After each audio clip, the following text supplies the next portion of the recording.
So next up, we have the Finley versus Chris Benoit. We're gonna have a tough conversation right now. Do you want to start with the Benoit stuff or the? Chris Benoit is an American pro wrestler that murdered his family and killed himself. Yeah. Let's just put it out there bluntly.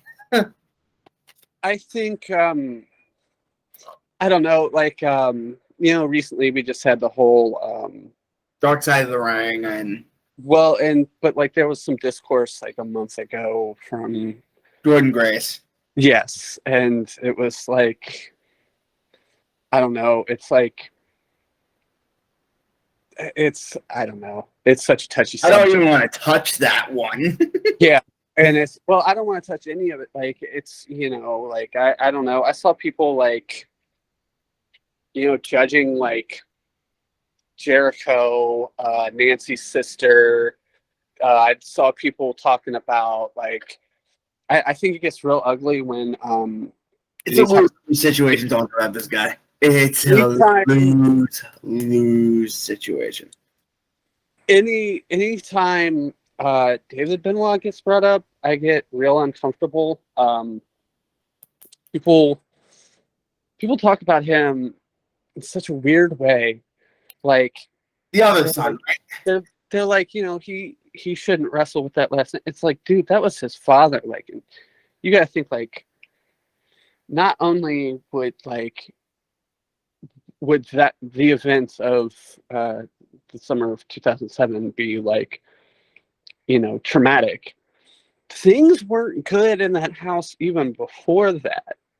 So like that kid had a rough childhood. Like, I don't know. Like I don't think you should judge the kid, especially since we don't know him.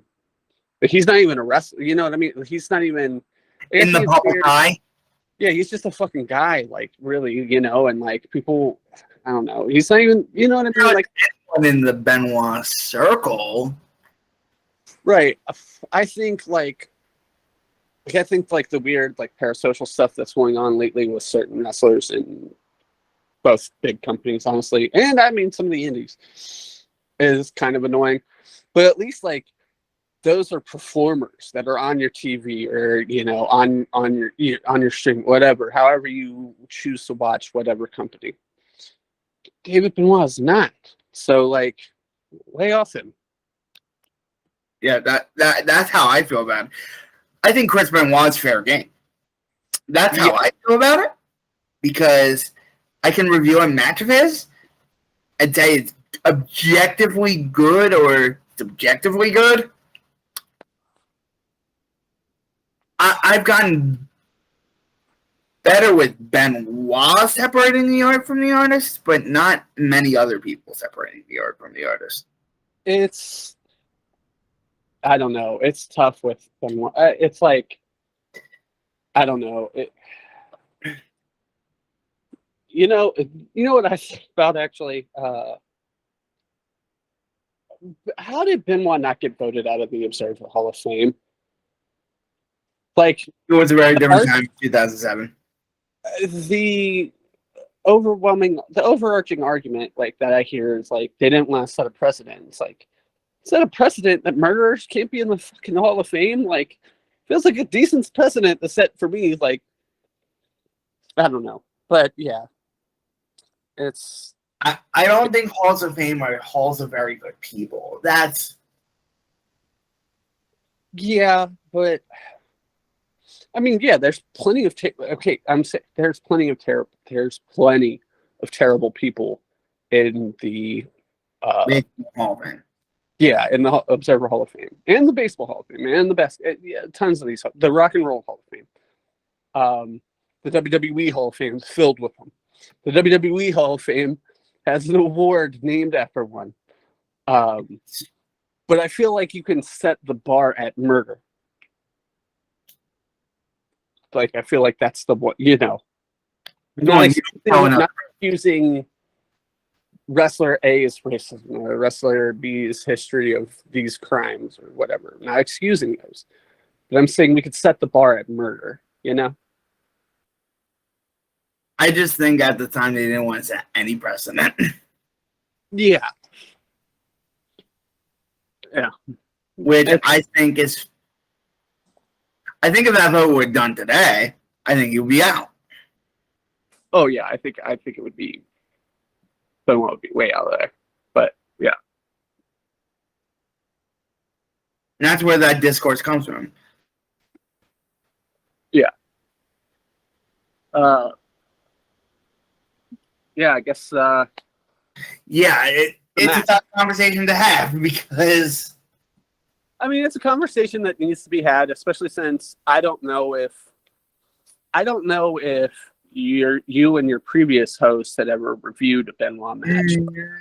No. I feel like we should set the precedent of, like, you know, having that conversation and saying, like, this is not a good dude. It's not a good dude. No. And me personally, not endorsing it. No. I wouldn't.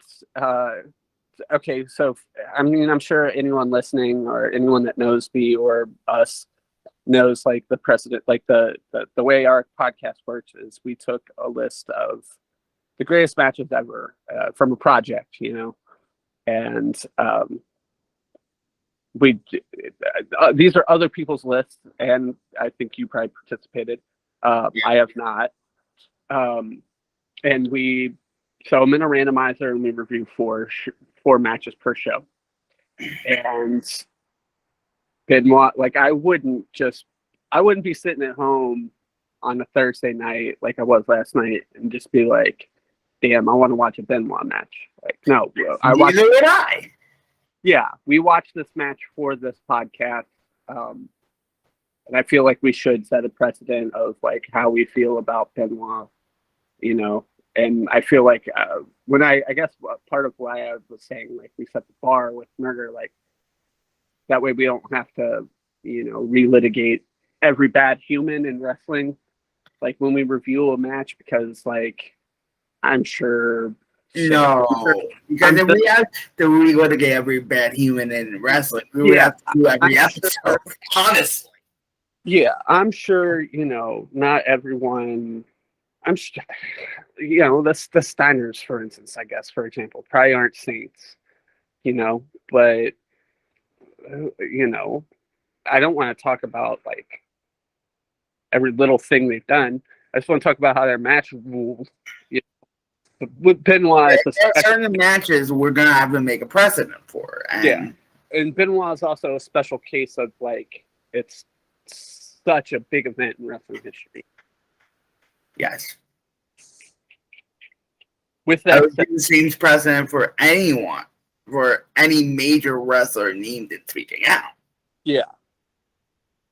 If we were reviewing a Snuka match, I'd probably have to do the same thing. Yeah.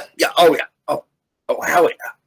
Or Snuka's probably I not. think the David Starr Devlin match is in here. Yeah.